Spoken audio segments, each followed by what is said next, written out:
wanted to start with you, Charli, because you were given a call by Emerald asking to write a song. It's so rare to write an entire soundtrack. And I know you wrote this on the Brat Tour, so I'm just wondering, like, your process, sort of how you, what sort of imagery did you have the script, sort of your creative process? Yeah, sure. I mean, Emerald sent me a text out of the blue.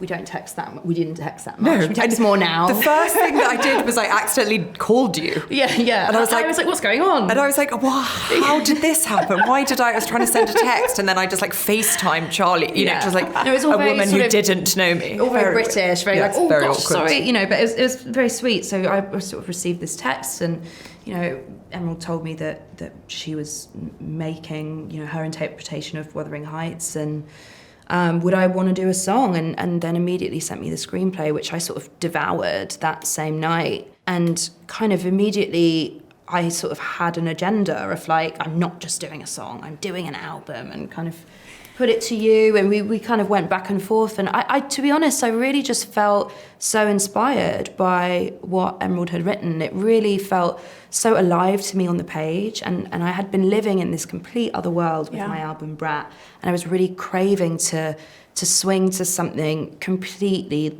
the polar opposite. And I felt that this was that. And I immediately felt so immersed within the world that you'd put on the page. And I just couldn't wait to kind of sink my teeth into it. So that's sort of how it all began. I heard you describe elegant and brutal were like the two words, and not to ask the most cliche question, but if that was a Brat era, how would you sort of describe this album, this entire album, what fans are about to experience? Well, I think those words, I mean, the elegant and brutal were the words that I was really applying to this album. You know, I'd been listening to a lot of John Cale at the time, and he often uses those two words to describe how he makes strings. And what you wrote, I just thought, this is that. It's that sort of twisted, kind of tormented, passionate, but almost scary at points version of love.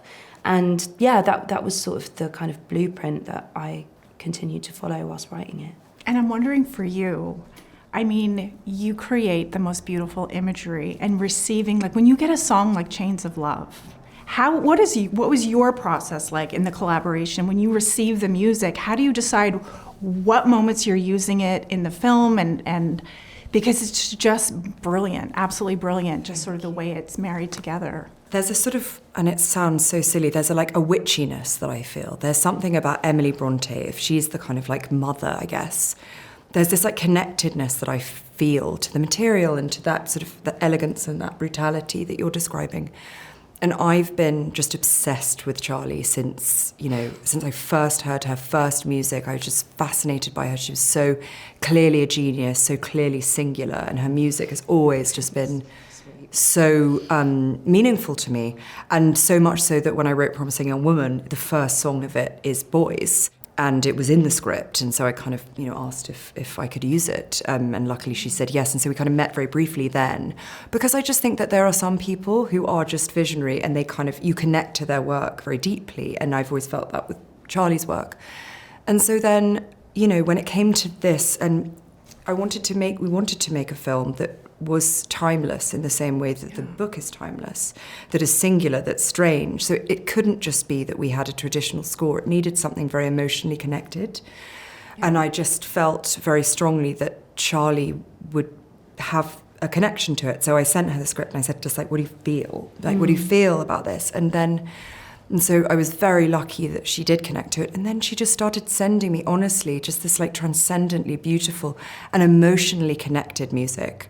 It's just like you kind of, and then it's just joy. It's just pleasure and joy and surprise. It's like, I would just get these beautiful gifts and I would just listen to them again and again, and then accidentally keep calling Charli as well, because then because they were on WhatsApp, and I'm so old that I was like listening to them in WhatsApp and then accidentally calling her all the time. Like, it was really creepy kind of time for her.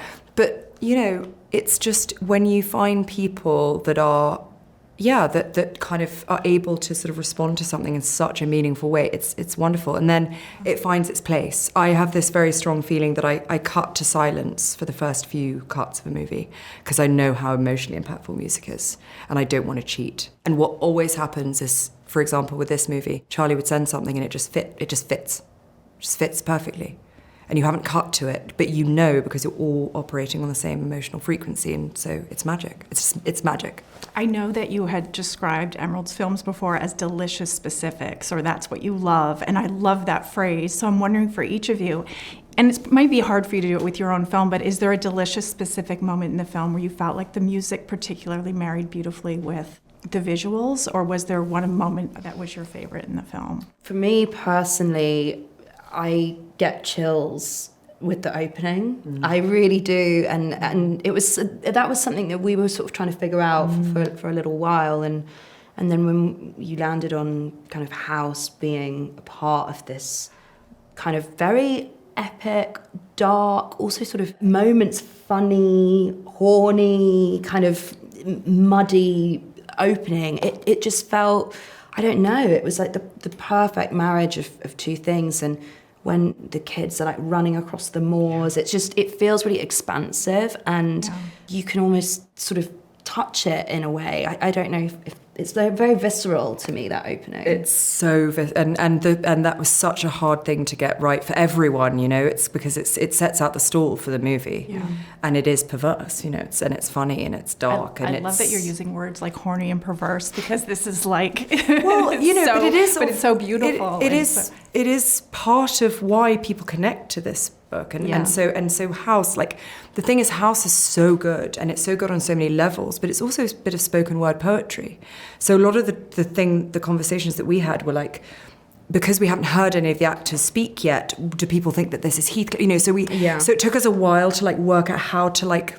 That's also the joy of stuff as well, and the joy of working with Finn and Charli, is that what happens is you work together to kind of find the way of making that all work, and then when it does, and it's just like dynamite. For me also, it was finding, it was funny mouth. It's finding there was a moment, I don't know, there's just a moment in the movie where the kind of something is, it's good and it's happy and it's safe for a while.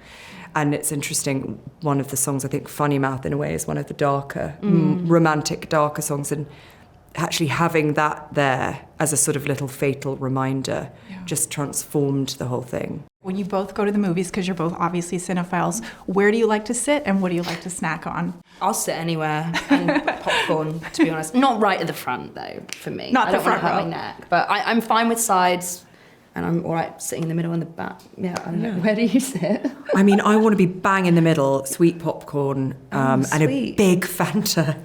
Like a because calories don't count in the dark. Yeah, totally. That's a She's fact. right. Oh my God, I That love is a that. fact.